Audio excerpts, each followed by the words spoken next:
खैरपुर मीरठ से special reporter Hubdar Ali Burdo की report के मुताबिक Khairpur traffic police inspector Ejaz Wassan की बड़ी धूमधाम से सालगिरह का एहतमाम किया गया। इस मौके पर सियासी समाजी रहनुमाओं ने बड़ी तादाद में एजाज वसान की सालगिरह मुबारकबाद दी।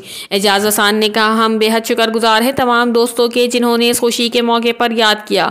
उन्होंने कहा, हम सहाफ़ी बरादरी के भी शुक्रगुजार हैं जिन्होंने कवरेज की। Reporter Hubdar Ali Burdo, CCN news, Khairpur. सदाई सन दुआ है मुझी, सदाई सन दुआ है मुझी, सालगिरह जी मुबारक थी, सालगिरह जी मुबारक थी। सदाई सन दुआ है मुझी, सदाई सन दुआ है मुझी, सालगिरह जी मुबारक